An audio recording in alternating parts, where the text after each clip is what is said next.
Meus prezados, queridos irmãos, nesse momento eu quero cumprimentar a todos com a graça e a paz do nosso Senhor e Salvador Jesus Cristo. Eu dou graças a Deus pela oportunidade que Ele me concede e mais uma vez poder voltar a comunicar com cada um dos meus amados irmãos, meus distintos alunos, para postar o comentário de mais uma das nossas lições da CPAD. Eu louvo a Deus por essa oportunidade, porque Ele tem sido maravilhoso para conosco. E hoje eu quero estar trazendo aqui o comentário de uma das lições aqui que nos é proposta por essa revista, que é a lição de número 9, de 2 de junho de 2024. Estamos indo aí para a metade do ano e graças a Deus que até aqui tem nos abençoado. A lição de hoje tem como título Resistindo à Tentação no Caminho. É importante nós observarmos e estarmos atentos que nós estamos numa caminhada espiritual, todos nós estamos nessa caminhada, e o homem mesmo não tendo consciência plena das questões espirituais, mesmo não crendo na existência de um Deus, ele está caminhando espiritualmente, seja para um destino eterno, afastado de Deus, ou para uma vida eterna ao lado de Deus. E aqui a lição, mais especificamente falando, está trazendo aqui uma das metáforas que a Bíblia utiliza, a ideia do caminho, Jesus como sendo o caminho. Ele diz que Ele é o caminho, Ele é a verdade, Ele é a vida. E nós temos então aqui que, como cristãos, nós temos o desafio de andar no caminho que é Cristo. Porém, é interessante nós observarmos que a própria ideia de um caminho nos dá a entender que nesse caminho nós poderemos encontrar as mais diversas distrações, seja do lado de um caminho, do lado direito, do lado esquerdo. Há várias distrações no caminho e as dificuldades também do próprio caminho, da própria caminhada em si. Agora é interessante nós observar que o caminho aqui, ele é um caminho certo.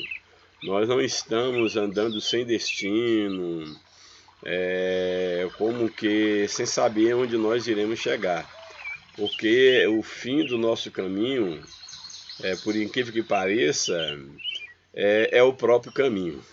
Jesus, ele é o caminho e ele é a vida, e nós estamos caminhando para a vida eterna. Então Jesus, ao mesmo tempo, ele é o caminho e ele é o final do caminho. Interessante que a Bíblia apresenta Jesus como sendo a porta que dá acesso ao caminho. A Bíblia apresenta que Jesus, ele é o caminho e ele é a vida eterna. Então esse caminho, ele é exatamente para aqueles que já encontraram em Jesus como porta e que agora tem o desafio de viver com Jesus como sendo o caminho que leva à vida eterna, que é o próprio Cristo, que é as mansões celestiais, a habitação de Deus, e onde o próprio Cristo prometeu que ele foi preparar-nos lugar e que ele voltaria. Portanto, chama a tua atenção que não é suficiente apenas você encontrar Jesus como a porta.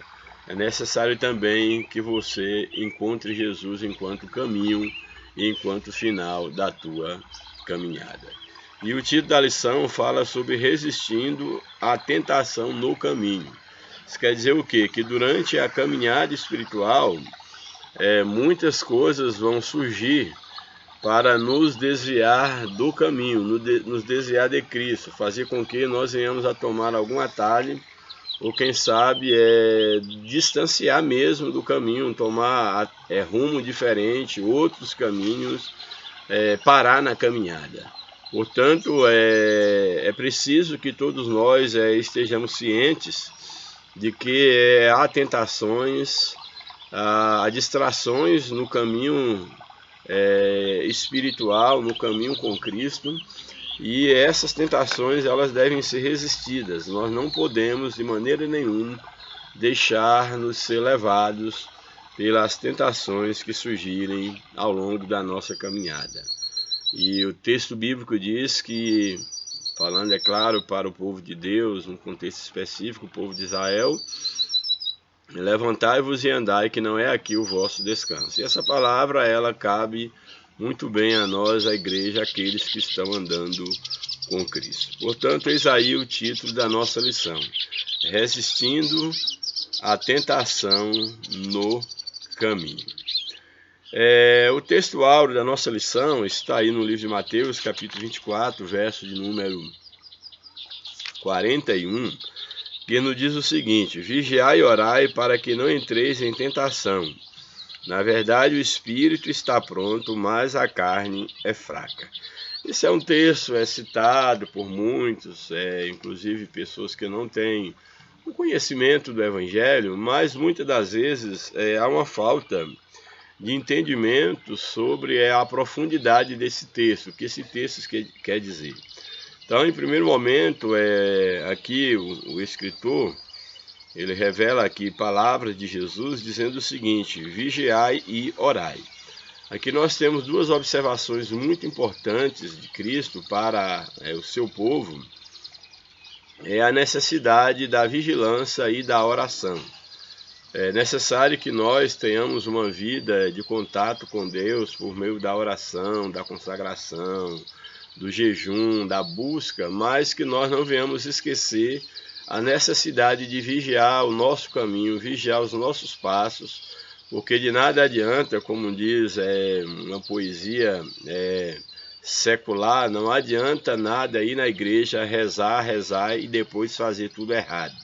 Então não adianta nada orar e andar com uma vida totalmente desalinhada com a palavra, com a vontade de Deus. Portanto, a oração é importante, é uma recomendação do próprio Jesus, mas ele, em primeiro lugar, ele nos ensina a necessidade da vigilância, que nós estejamos vigilantes, ou seja, estejamos atentos aos nossos passos, para que nós nos certifiquemos de que, de fato, nós estamos no caminho que é Cristo, e, à medida que estarmos vigilantes, a necessidade de orar para nós conseguir resistir às tentações, às provações, e receber de Deus, através da oração, que é esse meio de relacionamento com Deus, receber direção para não sermos enganados, em hipótese nenhuma, pelas ciladas que nós certamente encontraremos e encontramos na caminhada espiritual. Portanto, em primeiro momento, o ensinamento de Cristo é sobre a necessidade de vigiar e orar. E aí ele vai dizer o porquê devemos viver em vigilância e o porquê devemos orar. Exatamente para que não venhamos a entrar em tentação. A ideia aqui de entrar em tentação numa leitura superficial, para que não entreis em tentação, alguém pode pensar que eu posso evitar entrar numa tentação. Existem aquelas tentações que você pode evitar? Sim, existem tentações que é nada mais, nada menos do que consequência daquilo que nós buscamos. Mas existem aquelas tentações que elas são providenciadas pelo inimigo, eu diria que a maioria, e nós não podemos evitar ser tentado necessariamente. Nem sempre nós poderemos evitar ser tentado. E aqui por isso que o texto nos aconselha, Jesus nos aconselha a estarmos vigilantes e orando para não entrarmos em tentação. Então a ideia aqui de entrar em tentação não é simplesmente que diante da vigilância, da oração, nós estaremos evitando as tentações. Não necessariamente. A ideia aqui de entrar em tentação, algumas versões vai estar expresso, não vigiai e orai para que não entreis em tentação, aqui a versão diz assim, mas algumas versões dirá, vigiai e orai para que não venhais a cair em tentação. Porque entrar em tentação, poucas vezes você pode evitar, às vezes sim, mas na maioria das vezes a tentação é exatamente uma arma do inimigo para nos derrubar. E toda tentação ela tem como objetivo derrubar o homem, derrubar o cristão. Portanto, o conselho de Jesus para os seus servos é que eles devem estar vigilantes, devem orar para que quando a tentação vier, eles não venham a sucumbir diante da tentação. Essa seria a expressão mais clara do que o texto está dizendo. Necessidade de estar em vigilância, estar orando, para que não venhamos a cair em tentação, umas vezes que nós não podemos evitar passar por algumas tribulações. Portanto, essa é a primeira parte do texto. Vigiai e orai, para que não entreis em tentação. Na verdade, o espírito está pronto, mas a carne é fraca. Aqui também nós temos uma outra grande verdade, é quando o texto bíblico ele nos diz que o espírito está pronto, mas a carne é fraca. O que quer dizer essa expressão? O espírito pronto e a carne fraca.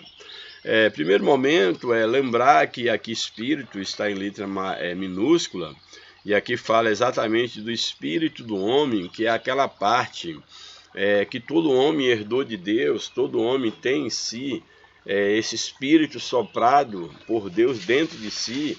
E dentro da teologia nós dizemos que o espírito do homem é aquela parte da comunicação do homem com o Criador, mesmo ele não reconhecendo que Deus exista, mesmo ele não chamando de Deus, atribuindo qualquer nome que seja a esse ser que ele acredita, e todo homem acredita em alguma coisa transcendente, e é exatamente no espírito do homem que está essa partícula, esse elo de ligação com a divindade, no caso com Deus, e o Deus que nós conhecemos, falando mais especificamente. Então, o nosso espírito é o lugar onde tudo começa. A nossa conversão, ela começa no nosso espírito. Conversão de fora para dentro, isso não é conversão. Isso é mera religiosidade, é um trabalho que o homem faz, que a religião faz. E sempre esse trabalho de fora para dentro vai deformar o homem, não transformar o homem.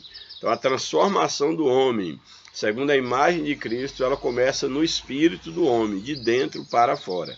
Então é nesse aspecto que o texto está dizendo e falando para a igreja, falando de Jesus, falando para os seus discípulos, exatamente que o espírito está pronto, ou seja, essa parte interior daqueles que tiveram a consciência despertada, iluminada pelo Espírito Santo, o Espírito de Deus iluminou o nosso espírito, fazendo com que o nosso espírito ele deseje fazer a vontade de Deus. Porém, o grande problema é que nós não só temos apenas o espírito para ser trabalhado. Essa expressão aqui, dentro de um entendimento, numa linha tricotomista, nos faz ver que o homem ele é composto de espírito, alma e corpo. E a Bíblia diz que devemos conservar para Deus irrepreensíveis espírito, alma e corpo. Então essa é a visão tricotomista e é uma visão inclusive com base bíblica, totalmente bíblica. E eu, mesmo que a Bíblia não dissesse assim, eu, pela minha experiência de vida com Deus e as dificuldades que eu tenho para poder fazer a vontade de Deus, mesmo querendo fazer, me faz ver que há dentro de mim, não apenas no meu corpo físico, não é o meu corpo físico, mas há dentro de mim algo que me deixa dividido, que ao mesmo tempo eu sei do que devo fazer, amo ao Senhor de todo o coração, mas nem sempre está em mim a força para poder fazer a vontade de Deus, que é o que o texto bíblico nos apresenta como a luta entre a carne e o espírito. Só que se nós formos entender de uma maneira teológica e profunda, essa luta entre carne e espírito, carne não está falando da carne no sentido da matéria, no sentido do corpo físico, porque esse corpo ele não tem poder em si para pecar, para desejar, para fazer alguma coisa, se ele não for animado pela alma, se não houver uma força imaterial que o anima. Então daí alguns creem que o homem é apenas a parte material e a parte espiritual, não fazendo essa diferenciação entre espírito e alma, o que de uma certa forma não está errado, porque a alma também é uma parte material, assim como o espírito, mas em termo didático, em termo bíblico, E claro, a teologia, os teólogos, eles são divididos entre si, defendendo a questão do homem composto de 3 partes, espírito, alma e corpo. Uma parcela defende ao contrário, não é a maioria, mas tem aqueles que defendem que o homem é apenas a parte material e a parte espiritual, como a filosofia defende. Mas o importante observar é que quando aqui o texto bíblico, Jesus diz que o espírito está pronto, mas a carne é fraca, em hipótese nenhuma, a ideia de carne ser fraca aqui, nós podemos fazer a leitura que está falando de braço, de perna, de corpo, em hipótese nenhuma. O meu braço, o meu corpo, ele não tem poder para fazer absolutamente nada, tirando a parte imaterial, que seja lá o espírito, para quem no caso dicotomista, ou o espírito é a alma, esse corpo simplesmente ele não tem mais nenhuma atividade, Então, pensar que a ideia da carne ser fraca, e aqui a ideia aqui da carne ser fraca, não é fraca no sentido de força física, não é isso. Aqui a ideia da carne ser fraca é fraca para fazer a vontade de Deus e estar sujeita ao pecado, a cometer o que é errado. Então aqui a ideia da carne ser fraca é que ela é fraca para fazer o bem, mas ela é forte para fazer o mal. Então essa é a ideia. Então quando o texto diz da necessidade de vigiar, de orar, para não entrar em tentação, porque o espírito está pronto, isso fala dessa parte mais profunda do homem, que é a sede de Deus, e que recebeu Deus para aqueles convertidos, que deseja sim fazer a vontade de Deus, mas que também há entre nós, ou há dentro de nós, uma força que também nos chama para pecar contra Deus, que aqui é chamado metaforicamente de carne. Então a ideia aqui da carne fraca não é a carne física. Eu faço essa leitura, que o espírito está pronto, fala do espírito do homem, e principalmente um homem iluminado pela graça de Cristo, e a carne fraca fala da alma do homem, entendendo a alma dentro de um conceito teológico, ao estudar a alma do homem como sendo a sede das vontades, os desejos, as emoções, os pensamentos, tudo isso são manifestações da alma do homem. Portanto, o espírito do homem seria a sua consciência, aquele senso do certo e do errado, que está em todo ser humano, independente dele ser religioso ou não. Todo homem tem essa consciência, e um dia eu diria que o grande juízo do homem diante de Deus será exatamente a sua consciência, porque você não vai se desculpar: eu não ouvi a palavra de Deus, eu não li a Bíblia, eu nunca ouvi falar que há de Jesus, porque há dentro de você uma voz dizendo, em termos morais, quando você está errado, dizendo que você é incompleto, que há um ser superior, e a sua consciência, ela te acusa de quando você faz algo imoral. É o único ser que nós conhecemos com essa capacidade moral, com conhecimento, com senso do que é certo e do que é errado, é o ser humano.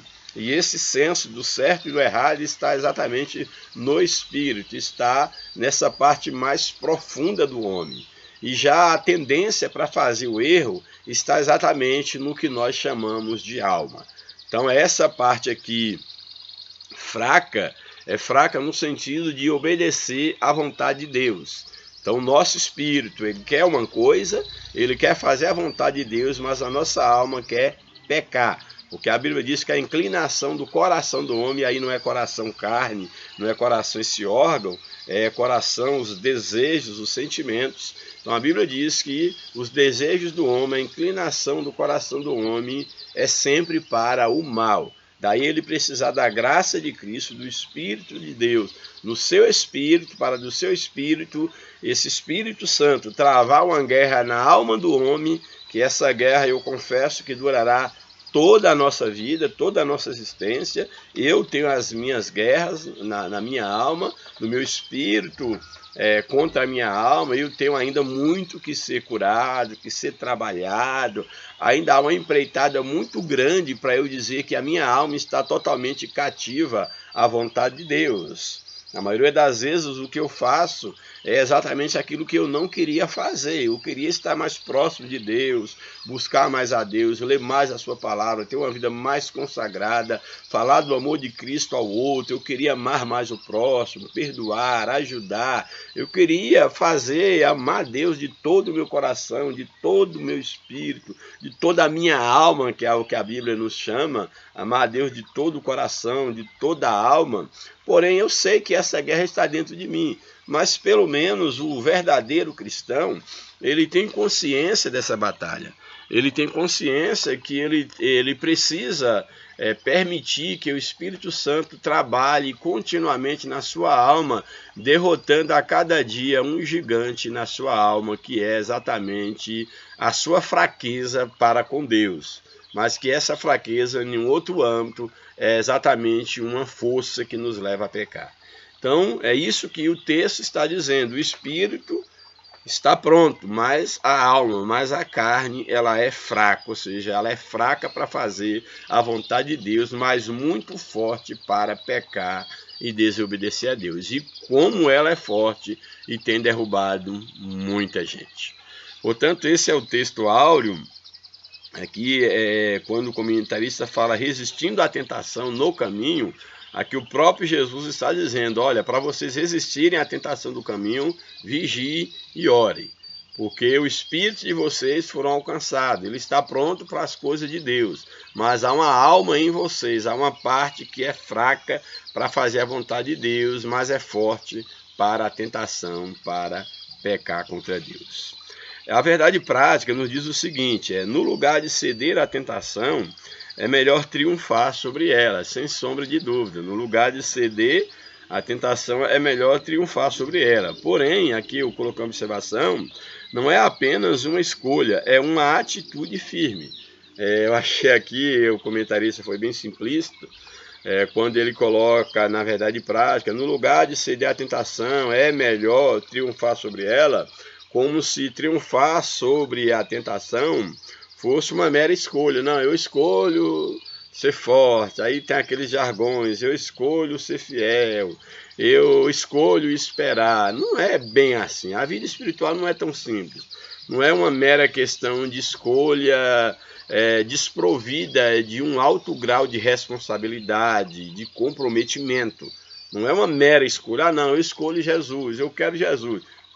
Quase todo mundo quer Jesus, quase todo mundo quer fazer o que é certo. Agora uma questão e depois da escolha, o que você faz? Porque essa escolha apenas verbalizada, apenas esse desejo de fazer algo, isso é só um ponto no horizonte. Já é alguma coisa sim, mas a escolha, querer não é poder, como diz o ditado.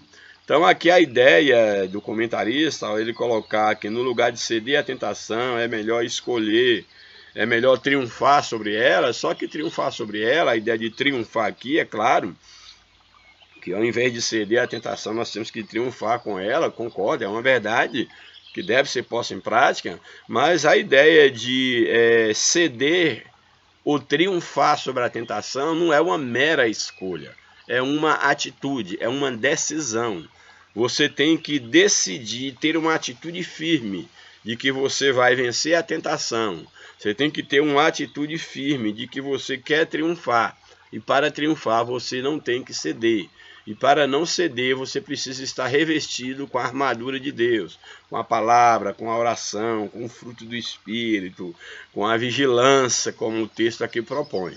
Portanto, só queria fazer essa observação que, de fato, no lugar de ceder à tentação, o melhor é triunfar, mas deixando bem claro que ceder ou triunfar não é uma questão de uma mera escolha, é uma atitude firme, é um propósito, é um modo de vida que deve perdurar aí toda a nossa caminhada cristã.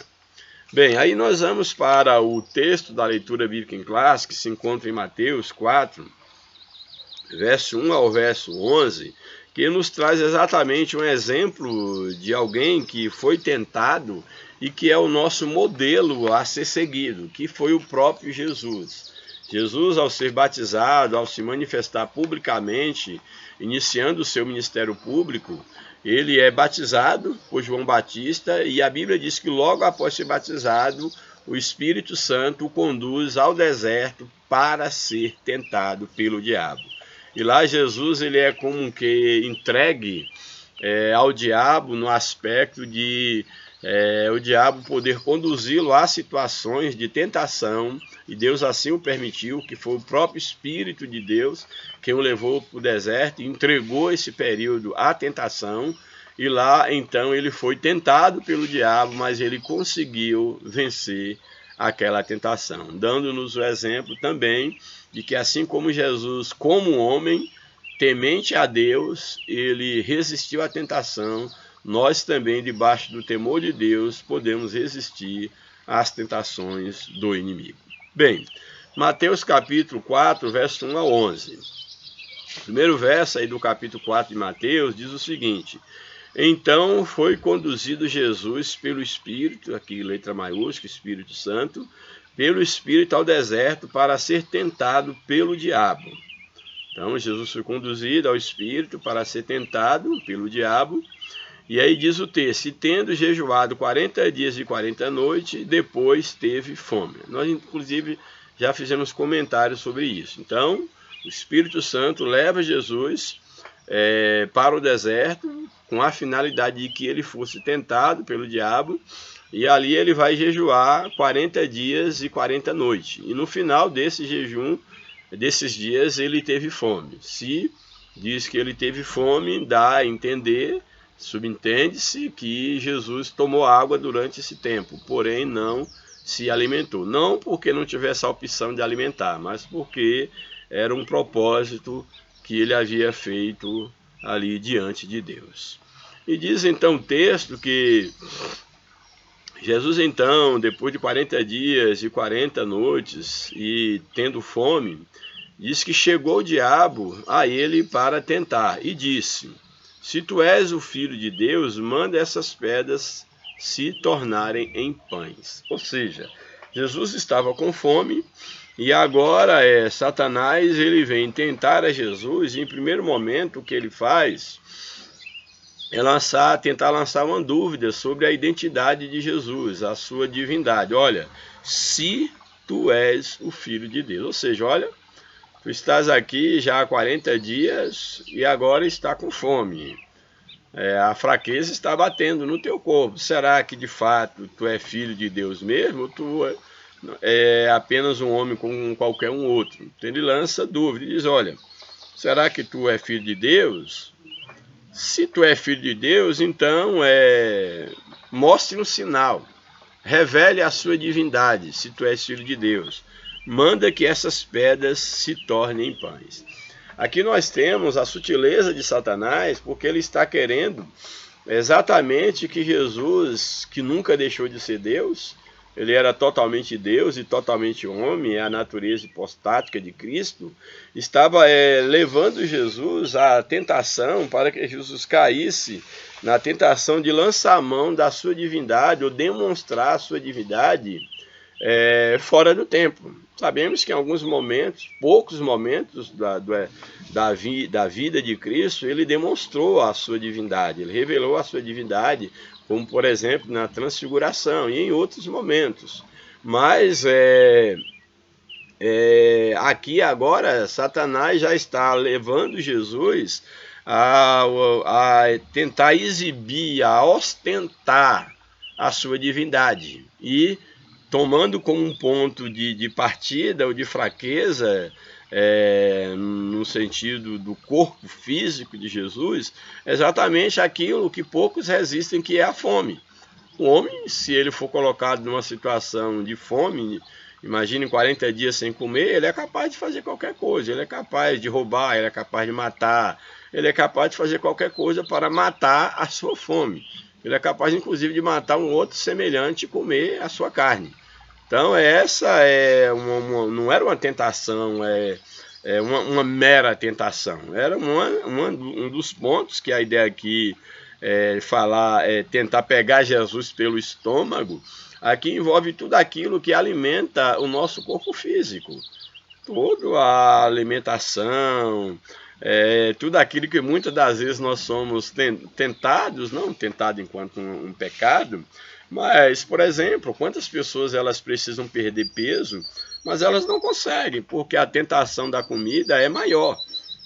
A tentação de uma carne com uma gordura, uma gordurinha, um churrasco, a tentação de muitas coisas, de quem sabe, uma cerveja, ou outros prazeres, muitos prazeres que tem nesse mundo, e tem muitos prazeres, mas que destrói o seu corpo físico, destrói a sua sanidade mental, destrói, na verdade, o próprio ser humano que foi feito para ser templo e habitação de Deus.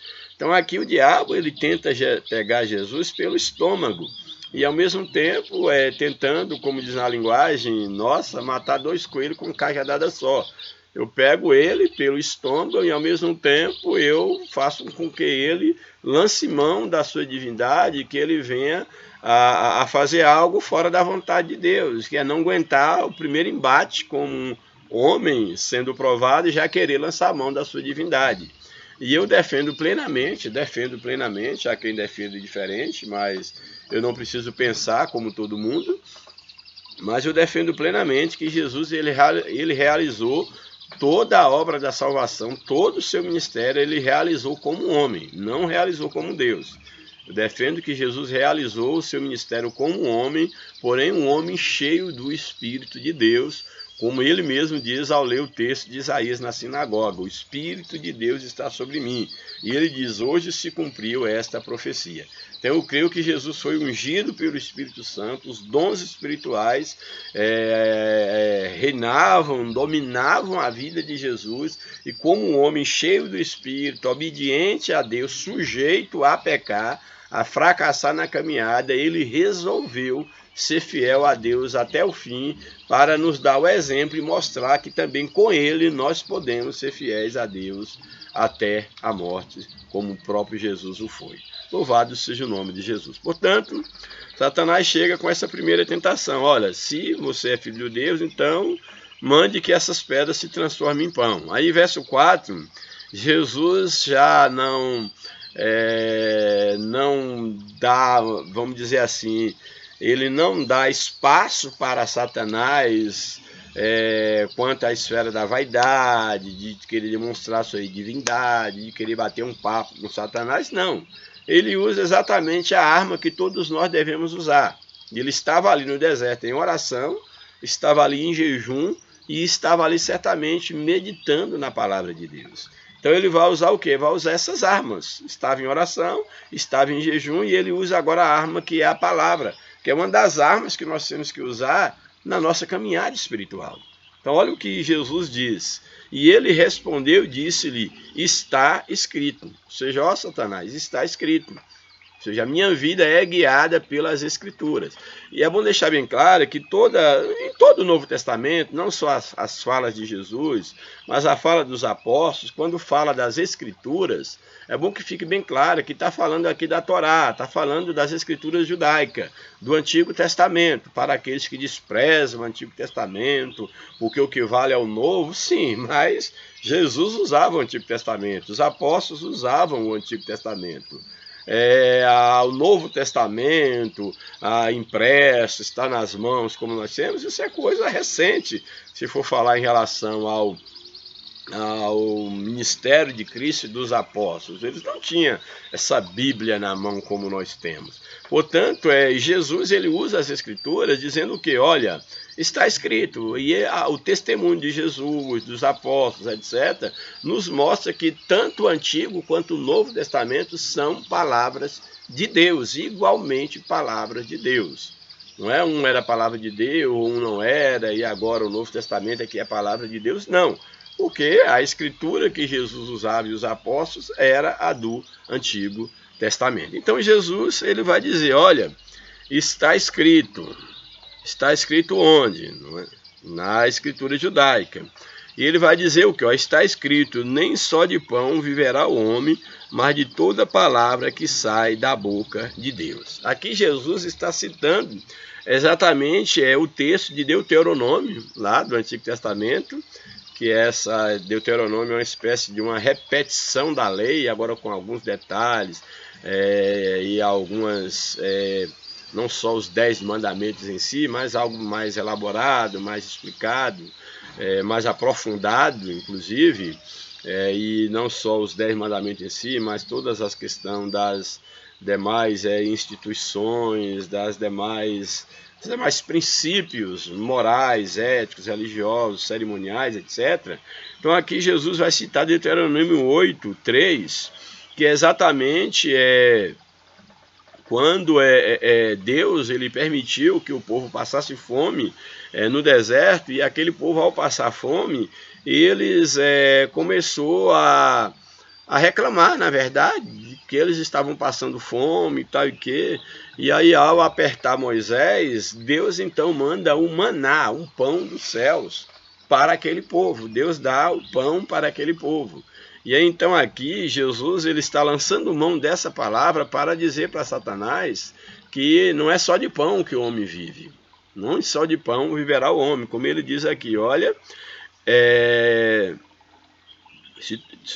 o verso número 4, ele porém respondeu, está escrito, nem só de pão viverá o homem, mas de toda palavra que sai da boca de Deus, como está lá em Deuteronômio 8:3, que fala dessa experiência de Deus mandar um maná dos céus para aqueles homens que reclamavam, aquele momento de prova que Deus deixou que eles passassem fome, para que eles dependessem de Deus. Porém, eles começaram a fraquejar diante da tentação, como se não dependendo de Deus e dependendo apenas do pão material. E ali, ao mandar aquele pão e ao reclamar Moisés sobre a questão do pão, o povo estava exatamente deixando de alimentar-se de Deus e brigando, pondo Deus à prova, buscando apenas o pão que perece, o pão material. E Deus deu o pão, sim, mas havia um propósito divino na provação no deserto para que o povo aprendesse a depender de Deus.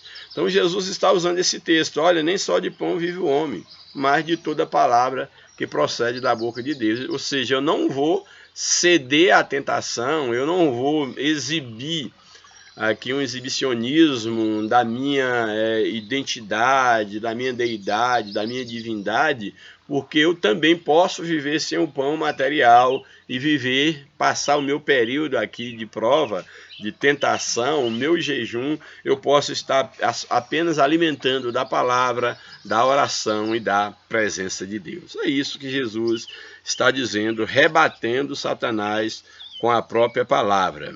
Nem só de pão viverá o homem, mas de toda a palavra que sai da boca de Deus. Aí o verso 5, então o diabo transportou, aqui dá a entender que agora Deus permite que Jesus esteja nas mãos do diabo nesse aspecto, para ser levado de um canto para o outro para ser tentado. Há alguns que dizem que isso não aconteceu de fato, que só foi um arrebatamento de espírito, mas eu prefiro crer literalmente no que o texto está dizendo, aí respeito quem pensa diferente, mas o que aqui eu não ouso a questionar, é que o texto diz então que o diabo começa a transportar Jesus de um lugar para o outro.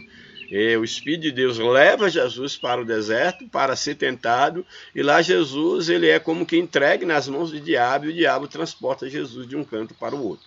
É o que o texto está dizendo. Diz então aqui o texto que então o diabo transportou quem? Cristo, a cidade santa, a Jerusalém, a cidade santa, e colocou-o sobre o pináculo do templo.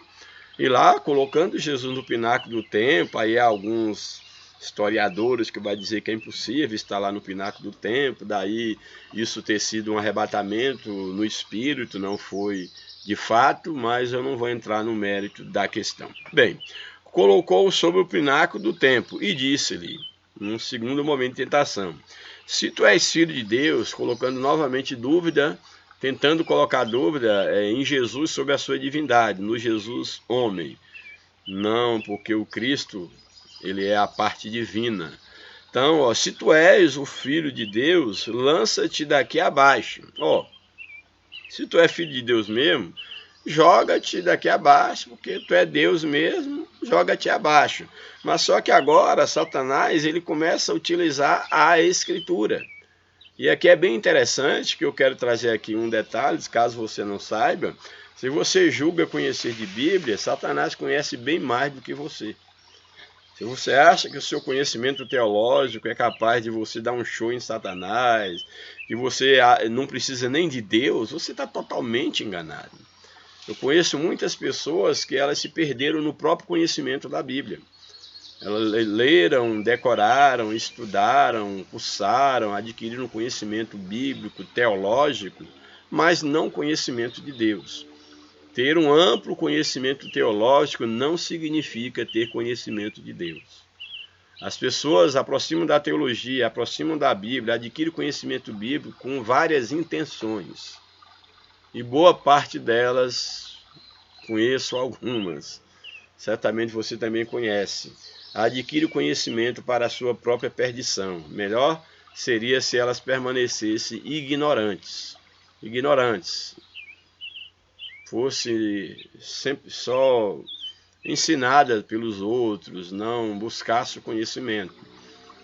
A probabilidade de alguém para o inferno com conhecimento é bem maior mesmo. A probabilidade de você ir para o inferno tendo conhecimento, eu falo conhecimento de um modo geral, e inclusive o conhecimento bíblico é bem maior, porque a questão é como você recebe esse conhecimento, qual a intenção, qual a sua intenção em buscar o conhecimento bíblico, qual a sua intenção em fazer um seminário, qual é a sua intenção, o que te motiva.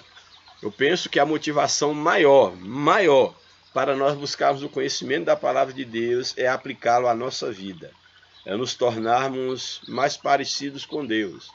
É aplicar toda a palavra à nossa vida e depois só aplicar na vida dos outros aquilo que já fez sentido na nossa vida, aquilo que de fato nós experimentamos e possamos dizer que de fato é bom. Provai e vede que o Senhor é bom. Eu não posso estar dizendo para alguém que Jesus é bom se eu mesmo não experimentei da bondade de Deus. Eu não posso dizer a alguém que tem que mudar de vida se minha vida continua errada. Que ele tem que deixar a mentira, o adultério, o roubo, o pecado, se eu estou afundado nesses tipos de pecado. Infelizmente, é o que bem nós vemos aí. Pessoas que são excelentes para aconselhar, excelentes para ensinar, mas que o exemplo é péssimo. Aí me lembro do que Jesus fala, faça o que eles falam, mas não faz o que eles fazem, porque são péssimos exemplos. Então aqui é bem interessante. Então o diabo aqui, ele quis impressionar Jesus com conhecimento de Bíblia e quis partir para um diálogo, um debate teológico com Jesus. Ele vai usar exatamente a Bíblia para poder tentar Jesus. Daí tenha muito cuidado. O diabo, você pode estar sendo derrubado usando da própria Bíblia. Inclusive você pode estar lendo a Bíblia para a sua própria perdição. Por isso que devemos ter o intérprete principal e único da Bíblia, que é o Espírito Santo. Não existe boa hermenêutica, boa exegese sem a direção do Espírito Santo. Então não devo buscar o conhecimento semântico da língua hebraica, grega, as regras da hermenêutica, da exegese, da homilética, não deve buscar tudo. Se você puder, aprenda tudo, todas as línguas, grego, hebraico, latim, aramaico, aprenda tudo. Mas nada substitui a direção do Espírito Santo. O problema não é adquirir conhecimento, o problema é o que fazer com o conhecimento, que nos motiva a ter conhecimento e como nos posicionar diante do conhecimento que nós recebemos. Portanto, voltando ao texto, não empolgo demais, portanto aqui Satanás agora ele vai, leva Jesus ao pináculo do templo e manda Jesus se lançar de lá. Olha, lance daí abaixo, se tu és o Filho de Deus. E ele vai e cita o Salmo 91, o verso 11. Porque está escrito, aos seus anjos dará ordem a teu respeito, e tomar-te-á pelas mãos, para que não tropeças em pedra alguma. Salmo 91, verso 11. Olha a astúcia de Satanás, tentando agora confundir, enganar Jesus usando da própria palavra. Mas olha o que Jesus disse, verso 7. Disse-lhe Jesus, também está escrito. Ou seja, tu cita a Bíblia, tu conhece a Bíblia, eu também conheço de Bíblia. Jesus, ele teve uma formação judaica, religiosa, muito bem. Inclusive, quando ele foi levado para ser apresentado publicamente, ele pôde mostrar seu conhecimento da Torá diante dos mestres e mostrou bem mais do que eles imaginavam. Havia uma sabedoria divina em Jesus bem maior ainda. Então, Jesus agora então mostra para Satanás, olha, mas disse-lhe Jesus, também está escrito, não tentarás o Senhor teu Deus.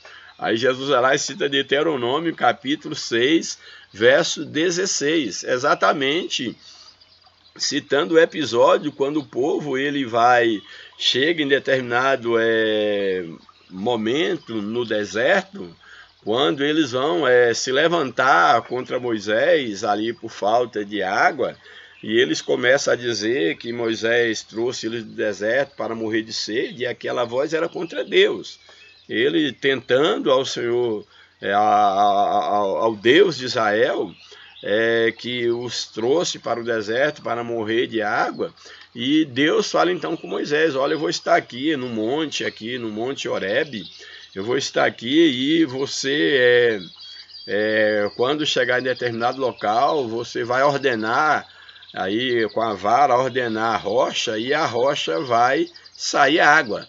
E aí a Bíblia conta a história que exatamente era no deserto ali no deserto de Sim, chegaram a um local chamado Refidim, e naquele lugar o povo murmurou por questão da falta d'água. Deus estando ali no monte Horebe, ali, como o texto bíblico diz, Deus então falou com Moisés que ele ferisse a rocha ali com a vara que ele conduzia, estava nas mãos, que ele ferisse aquela rocha para que aquela rocha pudesse verter água para o povo. E naquele momento a água verteu da rocha, e aquele lugar ali, Refidim, lá no deserto de Sim, quando aquela água saiu da rocha, Moisés dá o nome então àquele lugar de Meribá ou de Massá, que é o que, como nós vamos ver lá no texto. Então aquele lugar é chamado de Massá ou Meribá, porque é exatamente como um memorial de que ali o povo colocou Deus à prova. E aqui então Jesus está citando as escrituras, ó, bem interessante isso aqui. Não tentarás, também está escrito, não tentarás o Senhor teu Deus. E aí o verso 8 diz que novamente Satanás o transporta, o diabo, transportou o diabo a um monte muito alto e mostrou desse monte, mostrou todos os reinos do mundo e a glória deles.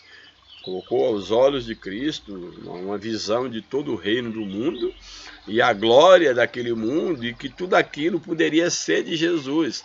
Então somente se Jesus prostrasse aos seus pés e o adorasse. Olha que ousadia da parte de Satanás. Então disse, ele novamente transportou o diabo a um monte muito alto, mostrou-lhe todos os reinos do mundo e a glória deles, e disse-lhe, tudo isso te darei se prostrardes me adorares. Olha, eu vou te dar tudo isso aqui se você prostrar e me adorar. E Jesus não saiu da palavra. Satanás queria levar Jesus, tentou comprar Jesus pelo estômago, não conseguiu. Tentou comprar Jesus por meio de provar a sua divindade, agora de uma maneira bem específica, pulando daquele monte, que aí havia uma profecia que daria ordem aos anjos ao seu respeito, lá no Salmo 91, tentando que Jesus provasse novamente a sua divindade, não conseguindo, agora ele tenta provar Jesus com a glória humana. É bem interessante que nós temos aqui tipos de provas muito semelhantes ao que acontece conosco. Provação através da questão da fome, do estômago, provações no sentido de querer demonstrar que nós somos alguma coisa, que o poder de Deus está conosco, que eu posso provar, que eu consigo tirar de letra a vida cristã, porque eu sou inteirado, eu sou homem de Deus, eu oro, etc. Então eu posso fazer, posso tomar até veneno, porque Deus vai me livrar. E também a tentação exatamente da glória desse mundo, de querer glória para si. Infelizmente, muitos têm embarcado nessa tentação de Satanás. Quantos grandes líderes já fracassaram na caminhada. Hoje o culto é em prol da sua própria figura. Hoje nós temos muito o culto da imagem. Pastores que propagam mais a sua imagem do que o evangelho de Cristo. Hoje qualquer programaçãozinha de igreja, de qualquer igreja, não estou desfazendo de igreja, mas só para a gente entender, por menor que seja, do fundo de quintal, aí na sua divulgação, aí tem que colocar o pastor presidente, o pastor local, o presidente de tal setor, o pregador, a esposa do pregador, a esposa do pastor. Parece mais uma propaganda de um comício, de um show. Ali, às vezes, eu fico olhando a poluição visual que há nos convites das festividades hoje das igrejas, com raríssimas exceções, que é algo tão ridículo que eu não sei onde está, como esses líderes estão tão cegos, que ao fazer uma festividade dizendo que é para a glória de Deus, que era para cultuar a Deus, que é comemorando o aniversário de um determinado departamento, que é algo muito bom, é a intenção de ganhar alma, de fazer missão, aí tem que colocar a foto do pastor presidente com a esposa, do dirigente local com a esposa, do presidente do ciclo de oração, a boa presidente com o esposo, do pregador com a esposa. Gente, é uma papagaiada, uma cafonice, uma coisa tão ridícula, um circo. Então, na verdade, isso aqui é antigo. Satanás tentou pegar Jesus com a fama, com a glória, com o poder, com o culto à imagem. Ó, me adore que tu terás glória. Infelizmente muitos, mas é muito mesmo, estão caindo. Você pega na TV, você vê o ridículo. Hoje você vê um pregador pé de chinelo que vai pregar, que já tem que levar um fotógrafo, alguém para bater fotos, e em tempo real está jogando fragmentos de um vídeo, de uma foto, de uma pose, da melhor pose, já momentos ali ao mesmo tempo simultâneo, transmitindo alguns flashes da mensagem, daqueles momentos que ele julga ser mais eloquente, Deus está usando, bradando na terra, e aquela papagaiada toda. Deus usa, sem sombra de dúvida, o poder de Deus sim, mas tudo é para a glória de Deus, o culto não é para o homem. Eu não posso usar da igreja, usar do meu cargo, usar da posição para propagar meu nome.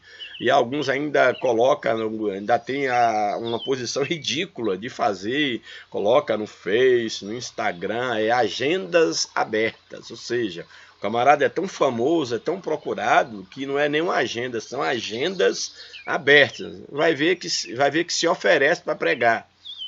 Se oferece para pregar, muitos deles, mas coloca lá que as agendas estão abertas, como se fosse um popstar, uma autoridade, alguém maior do que o próprio Deus. Tudo isso é ridículo.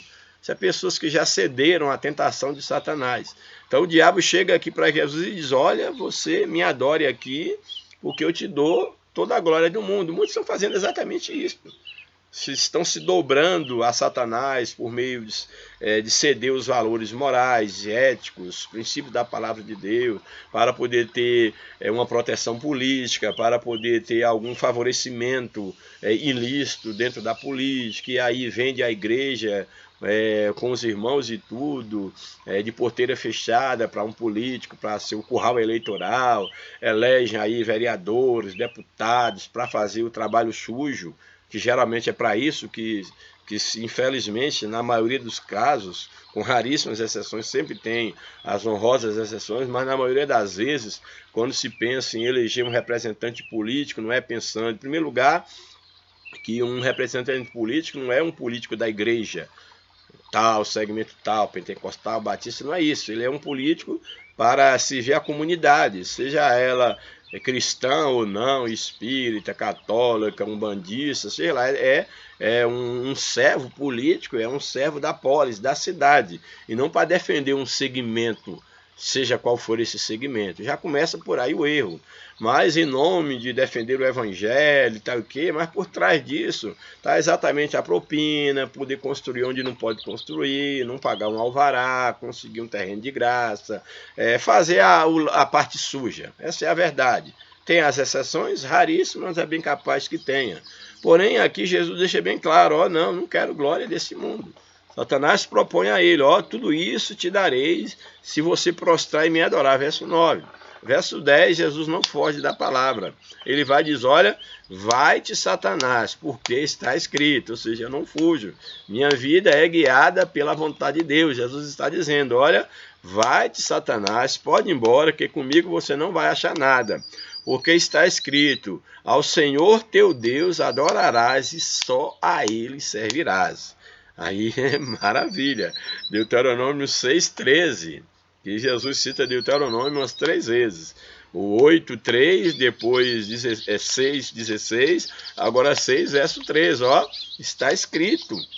Pode ir embora, pode cair fora, porque está escrito que somente ao Senhor teu Deus adorarás e só a Ele servirás. Ou seja, nada de culto ao homem, nada de glória desse mundo.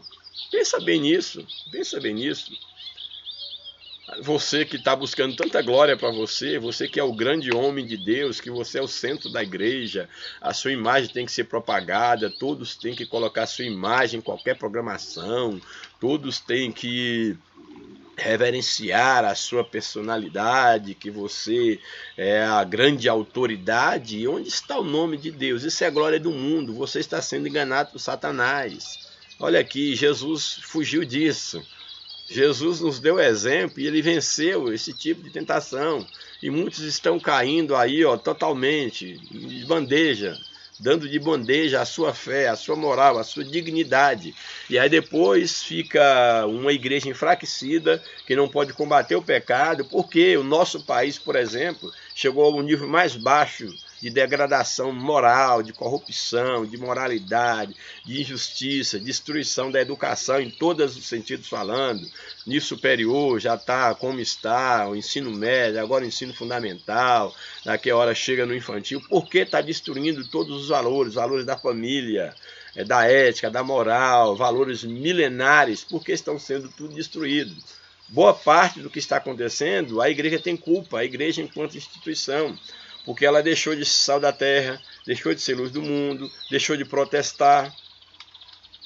Para mim, a igreja ela é uma igreja militante, uma igreja protestante. Para mim, o crente que não protesta contra o pecado é como um cão que não ladra, que não late, que não serve para nada. Nós somos chamados para protestar. Pouco importa se alguém nos chama de conservadores, de radicais, de fascista, seja lá o que for. Nós somos chamados para protestar contra o pecado. A Bíblia diz que aqueles que amam a Cristo têm que odiar o pecado, não é odiar as pessoas, não é odiar a prostituta, o prostituto, o homossexual, não é odiar o bandido, mas é odiar as práticas pecaminosas. Se é prostituição, é prostituição, se é adultério, é adultério, se é homossexualismo, é homossexualismo. Isso é pecado e acabou. Nós não temos que estar buscando glória deste mundo, louvor deste mundo, para estar bem com os outros, para ficar bem encaixado no grupo. Aí você se dá bem com o grupo e se dá mal com Deus. É melhor estar de bem com Deus. O resto é o resto. A Bíblia diz, do que depender de vós, tenha paz até com os vossos inimigos. Do que depender de vós, tenha paz. Mas isso depender desde quando não seja negociar a nossa fé, negociar o que é inegociável. O que é pecado na Bíblia é pecado. A moral divina ela é absoluta, pode passar anos e mais anos, nunca aquilo que Deus condenou como um pecado vai deixar de ser pecado, simples assim. Então Jesus ele nos dá o exemplo na tentação, olha diabo, pode ir embora, porque adorar aqui só mesmo Deus. Somente a Deus é que devemos adorar e somente a Ele é que nós devemos servir. E aí o verso 11 é interessante, que diz o seguinte: então o diabo deixou, e eis que chegaram anjos e o serviram. O diabo deixou Jesus E a Bíblia vai dizer nesse mesmo contexto do texto, que aqui não está explorando todo o texto, mas há o Evangelho que diz que o diabo afastou por um tempo, aguardando uma ocasião oportuna para voltar para tentar Jesus. E ele o fez durante todo o ministério de Cristo. Até o último instante, ele tentou tirar Jesus da cruz, do caminho da cruz, da morte, inclusive usando um dos seus discípulos, que foi Pedro. E Jesus teve que o repreender severamente. E aí então diz que depois que Jesus consegue vencer a tentação, Deus agora auxilia Jesus. Deus auxilia Jesus, o diabo o deixa, o afasta por um tempo, e os anjos vêm agora o servir, vêm o confortar, certamente, o fortalecer, e aí ele é alimentado, e ele dá início ao seu ministério, vencendo uma prova de fogo logo no início. Bem, eu vou para a introdução da lição, vou tentar pontuar alguma coisa, mas não me estender mais, já vamos aí para quase uma hora de comentário. E para mim, como sempre costumo dizer, o mais importante é a leitura do texto bíblico básico, porque minha ideia aqui é trazer um subsídio para os professores de escola dominical, e a lição todo mundo já tem nas mãos. Então eu vou ler e pontuar algumas coisas, que tem muita coisa interessante, mas não vou me deter na lição assim nos comentários. A introdução. A tentação é algo que o crente enfrentará ao longo de sua jornada. Não por acaso o Senhor Jesus nos ensinou a orar de modo que Deus não deixasse que caísse em tentação. Interessante, Jesus ensinou a orar, não nos deixes cair em tentação. Aqui a ideia de não deixar cair em tentação, nós temos que entender que Jesus orou não para que nós não passássemos pela tentação, mas para que na tentação nós não viéssemos a fracassar. Jesus não nos prometeu que nós não seríamos tentados. Ele prometeu estar conosco e ele nos ensina a orar, pedindo a Deus que nos dê graça, que quando passarmos pela tentação, nós não venhamos a fracassar, a cair em meio à tentação. Essa deve ser a nossa oração. Por isso, nessa lição, estudaremos o conceito bíblico de tentação, a maneira como o nosso Senhor a enfrentou no deserto e como devemos resisti-la. Veremos que é imperioso seguir a recomendação de Jesus Cristo a respeito de vigiar e orar para não cedermos à tentação ao longo da caminhada. Primeiro tópico, a tentação e sua esfera humana. A tentação e sua esfera humana. Primeiro subtópico, conceito bíblico de tentação. Vamos ver qual é o conceito. Na Bíblia, 3 palavras aparecem para conceituar a tentação. A primeira é a palavra hebraica massá, que significa teste, provação. Então, a tentação enquanto um teste, enquanto uma provação. A segunda e a terceira são palavras gregas, respectivamente, que é peirasmos, que quer dizer também teste, quer dizer prova, na palavra grega, que aparece 25 vezes no Novo Testamento, e o verbo peirazo, que quer dizer testar, submeter à prova. São os termos que definem tentação, ocorrendo aproximadamente 39 vezes no Novo Testamento.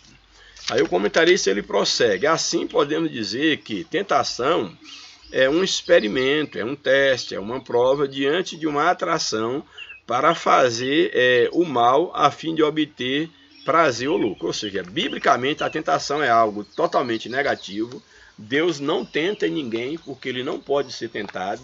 A tentação, mesmo ela sendo da parte de Deus uma prova, uma permissão de Deus, mas por parte do diabo a intenção de toda tentação é a queda. Daí Deus não tenta ninguém, mas a tentação será sempre algo negativo, algo da parte do diabo, o diabo que é o agente da tentação. Deus pode permitir que a nossa fé seja aprovada por meio de uma tentação, pode e permite, mas o agente da tentação é sempre Satanás. 2 vias da tentação. De acordo com a palavra de Deus, a tentação pode vir primeiramente do diabo, que é lá desde Gênesis 3, o diabo. Mas também aqui a lição vai colocar um outro agente da tentação, que é o próprio ser humano, nunca Deus. Então, o diabo A fonte de toda a tentação é o diabo, até mesmo a tentação do próprio homem contra si mesmo, sempre a fonte é o diabo. Mas aqui a lição didaticamente coloca duas vias da tentação. Então, a primeira é o diabo, Gênesis 3, e também a tentação de dentro do ser humano, que é o próprio homem, os nossos desejos, as nossas concupiscências, nos tenta, nos leva à queda. E a Bíblia diz que enganoso é a alma, é o coração do homem. Ela tem origem, a tentação tem origem no diabo, quando o seu objetivo, semelhantemente ao que aconteceu com Jesus, é desviar-nos da rota de nossa missão e propósito de vida estabelecida por Deus. A tentação que nasce dentro do ser humano tem a ver com os vícios da alma, os pecados da alma, aquilo que eu falei. Quando no lugar de darmos primazia ao fruto do Espírito, à voz de Deus lá no nosso espírito, entregamos-nos à atração, ao engodo, ao deleite da concupiscência da carne, as nossas emoções, aquilo que a nossa alma produz. Ambas as vias de tentação se processam na esfera humana. Então, a tentação está na esfera humana, ou vem da parte do diabo, ou vem do coração do homem, mas sempre na esfera humana. Nunca a tentação na esfera divina, como se Deus estivesse tentando, porque Deus ele não tenta a ninguém.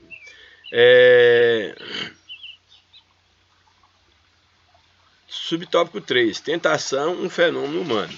Na epístola de Tiago está escrito: ninguém sendo tentado diga, de Deus sou tentado, porque Deus não pode ser tentado pelo mal, portanto a ninguém tenta. Tiago 1,13. Deus não tenta a ninguém.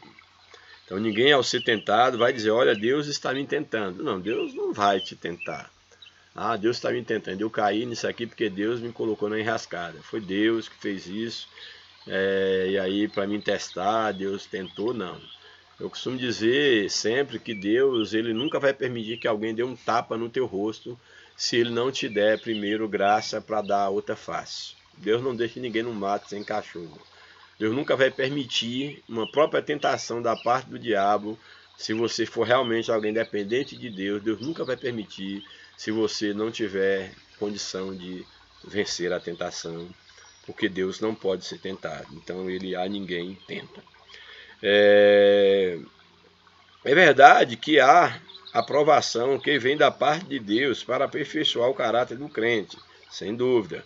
Contudo, um teste que incita ao mal não vem de Deus. Uma aprovação, ou um teste, uma tentação que nos incita a fazer o que é errado não vem de Deus. Ou seja, as ações que evidenciam uma vida dominada pelas paixões carnais são de inteira responsabilidade humana.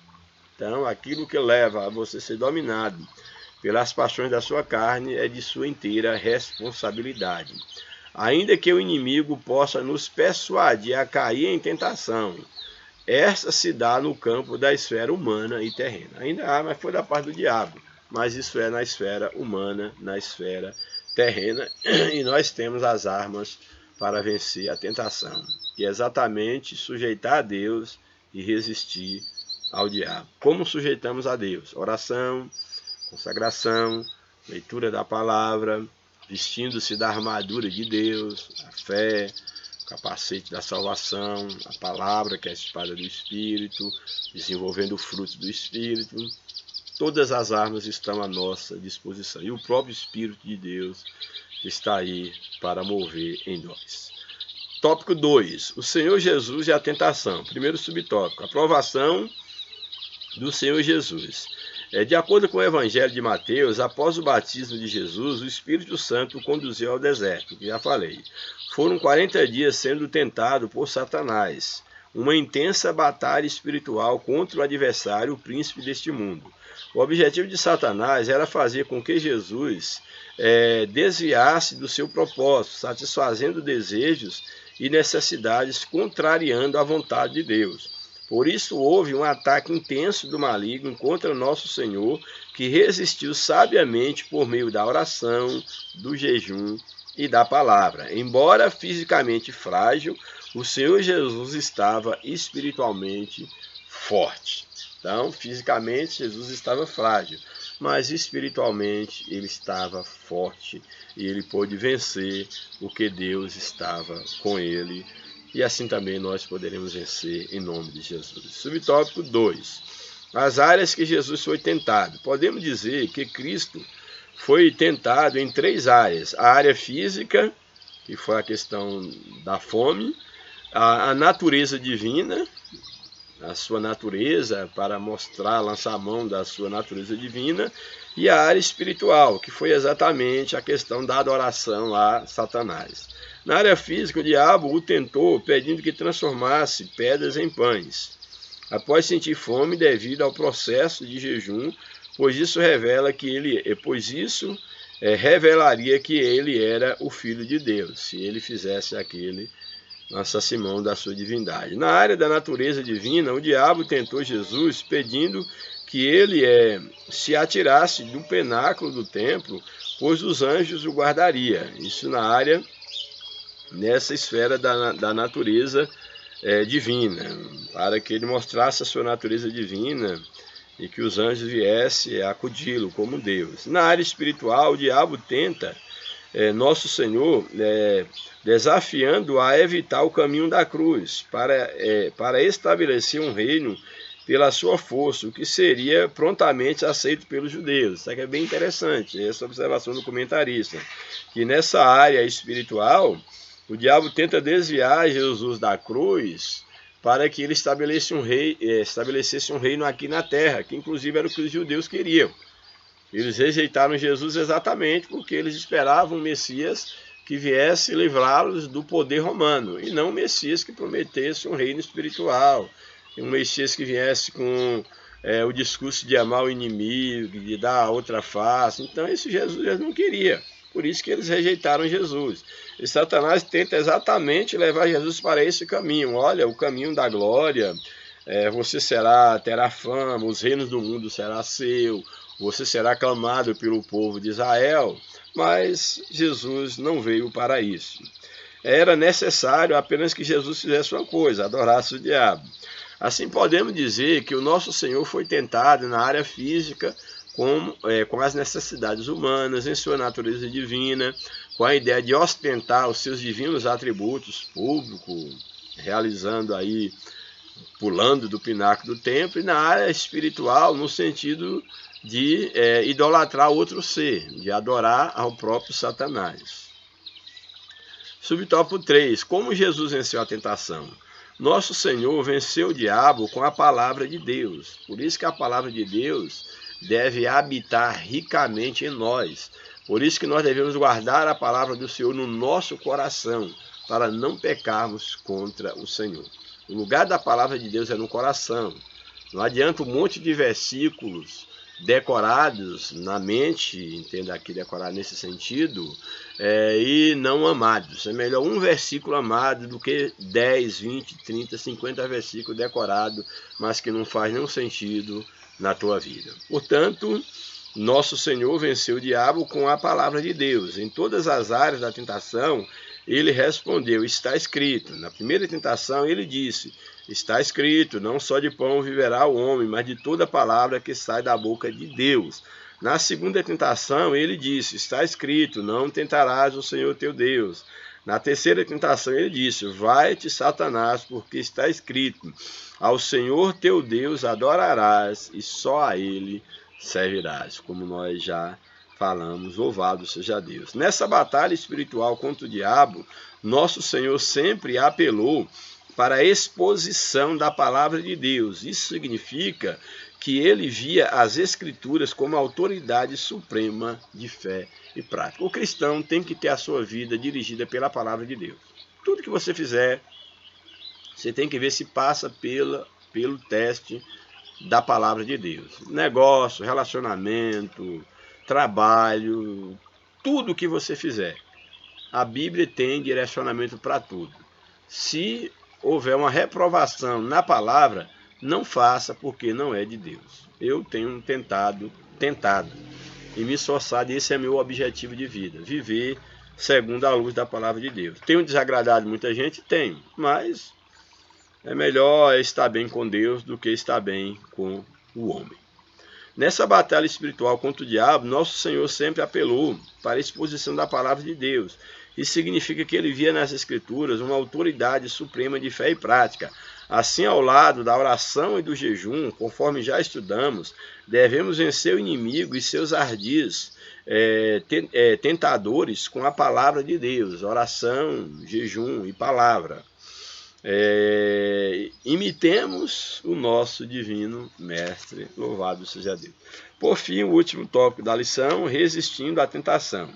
Primeiro subtópico, todos somos tentados. Não falei. Você não pode evitar ser tentado.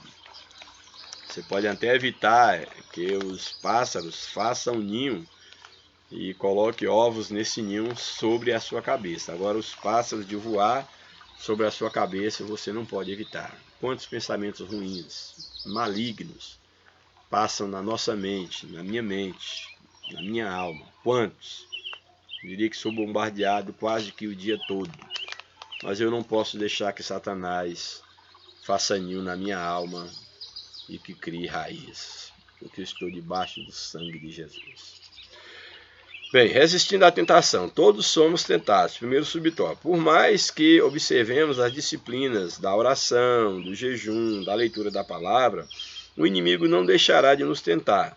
Por esse motivo, temos de estar conscientes a respeito, visto que vivemos em uma cultura pós-moderna que, por meio de seus artistas, escritores, filósofos e até mesmo teólogos, eu diria principalmente teólogos, que agora há teólogos e teólogos.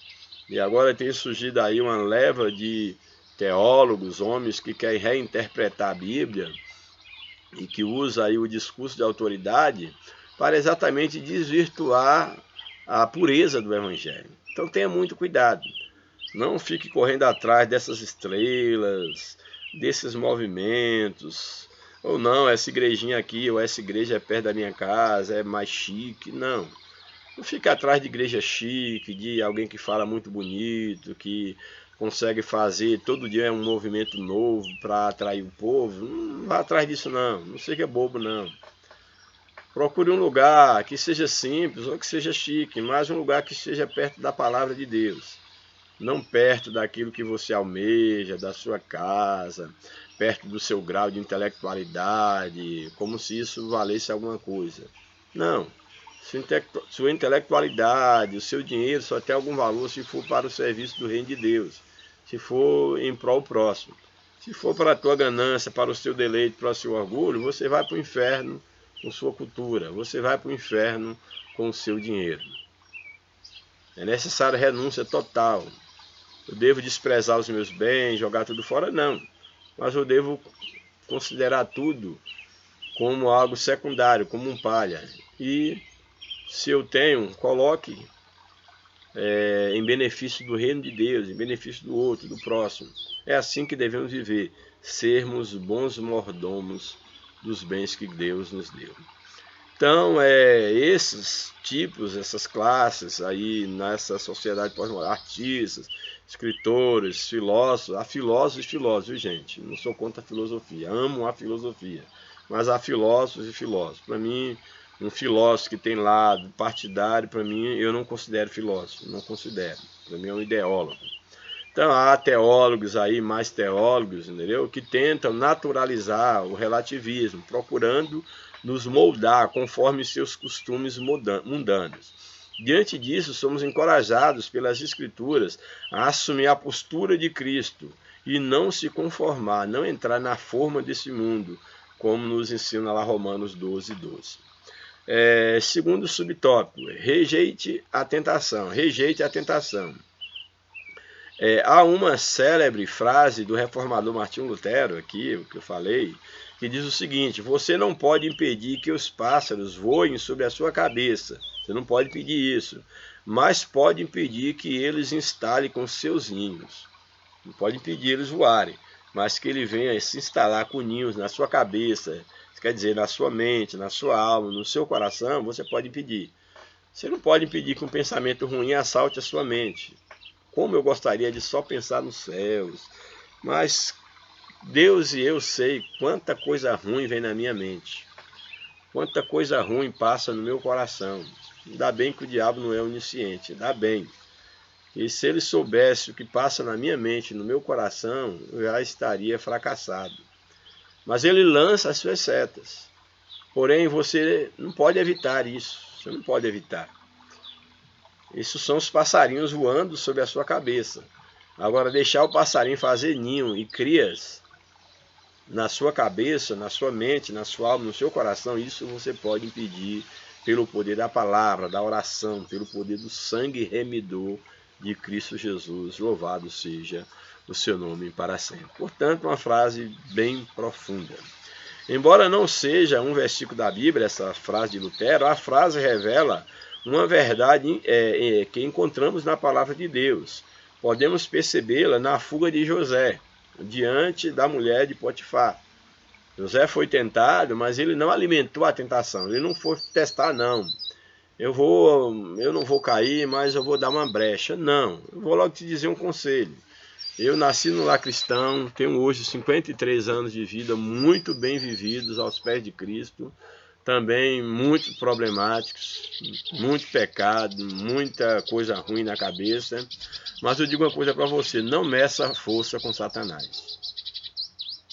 Resista a Satanás. Quando você vê que você não consegue resistir, foge. A Bíblia nos ensina a fugir da aparência do mal, não é nem do mal. Aquele que parecer mal, cai fora. Não vai testar até onde vai seu grau de santidade, meu grau de fidelidade. Não, mas eu posso frequentar tais lugares, que eu sou forte, eu sou blindado, eu já tenho a minha esposa, já tenho meu esposo, eu não me deixo ser levar por nada disso, eu posso entrar em qualquer lugar e sair porque eu sou um crente diferenciado. Vai nessa, vai nessa. Eu digo uma coisa para vocês que está me ouvindo, seja você católico, evangélico, pastor, seja quem for, você não pode ir com Satanás por conta própria. Você medir força com Satanás, sempre você vai perder. Se nós podemos alguma coisa com Satanás, se nós podemos, que nós não podemos, mas o que a gente pode fazer contra Satanás é somente debaixo do sangue de Cristo. Somente aquele que está em nós é que é capaz de vencer a Satanás. Tirando Jesus de nós, coitado de nós, não somos nada diante do poder de Satanás. Ele é um ser poderoso, mas Deus é o único todo-poderoso. E Ele é o Senhor dos Exércitos, Ele é o general de guerra, Ele é aquele que venceu e Ele prometeu estar conosco. Então o maior é o que está conosco. Mas não queira tentar ver até onde vai a tua capacidade de resistir à tentação, porque o que a Bíblia nos aconselha é fugir da aparência do mal, não brincar com a tentação. E nós vemos aqui, tomando aqui a citação, que aqui citou Lutero, e falando do como devemos fazer para evitar a tentação, tem aqui o exemplo, já que você não pode evitar a tentação, mas você pode não deixá-la fazer nenhum. Como? Resistindo, quando for possível, ou fugindo da tentação. Foi o caso de José. José, diante da proposta pecaminosa da mulher de Potifar, ele caiu fora, deu no pé, fugiu, fez certo. Na atitude também de Jó, em fugir do mal. Não colocarei coisas má diante dos meus olhos. Jó procurar, e a Bíblia diz que ele era um íntegro, obediente a Deus e que fugia do mal. É o testemunho de Deus para Jó, homem sincero e íntegro e que foge do mal. Esqueci quais são os adjetivos de Jó, mas dentre eles estava que Jó fugia do mal. Então, são exemplos de como devemos fazer diante da tentação. Assim, não podemos impedir que a tentação apareça, mas com a força do Espírito Santo podemos evitar que ela nos domine. Por isso precisamos seguir o que o apóstolo Paulo escreveu a Timóteo: fuja de tudo que estimule as paixões da juventude. Olha aqui, Timóteo era um jovem, e Paulo diz a Timóteo: ó Timóteo, tudo aquilo que estimular o desejo sexual em você, cai fora. Não vai nessa que eu sou homem de Deus, eu vou alimentar, uma conversazinha aqui, outra ali. Não, caia fora. E é interessante que o desejo aqui da juventude que fala do desejo sexual, não está limitado apenas a um jovem, não. A gente está tendo muito velho aí, desculpa a linguagem, safado e velha safada. Muita gente aí que está aí, no caso aí, com fogo, desculpa a expressão, e que está depois de velho, entendeu? Não aprontou depois de novo, mas está aprontando depois de velho. Isso é o quê? Os desejos da mocidade. Hoje já tem recurso aí da medicina para potência sexual, para o orgasmo, para continuar tendo relação sexual, e tem muitos aí que estão realmente sendo vencidos pelo desejo da mocidade, pela estimulação sexual, pela vista dos olhos. Quantas pessoas aí que já deveriam ter um mínimo de noção do ridículo, mas estão vivendo e agindo como se fossem adolescentes inconsequentes. Estou dizendo que todo adolescente é inconsequente, mas faz parte dessa faixa etária ser inconsequente, porque a pessoa não é nem criança e nem adulto, nem jovem, ele é numa fase de transição, nem ele mesmo sabe quem ele é. Mas a gente está vendo aí vovós, pais, mães, pessoas adultas, já com seus 20, 30 anos ou mais de idade, não tem idade para isso, vivendo como se fossem adolescentes, sendo levados pelos desejos da juventude. Então o que Paulo aconselha aqui a Timóteo é um conselho para todos nós. Os desejos, o ser humano, gente, o ser humano, se você já parou para refletir, você pode ter 50, 60, 70, 80 anos, você não se sente velho. Você olha no espelho, vê, até se desconhece, mas eu por dentro eu não me sinto velho. Porque o nosso espírito, ele não envelhece, a nossa alma não envelhece. O que envelhece é essa carcaça aqui. Ela envelhece, mas dentro de nós, muitas das vezes, inclusive, nós queremos fazer coisa como se nós fôssemos jovens.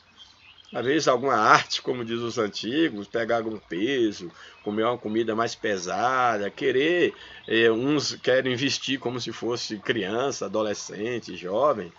A gente tem que olhar que a idade chega, o espelho está aí, entendeu? E mesmo que você não tenha espelho, você tem que notar que o tempo passa.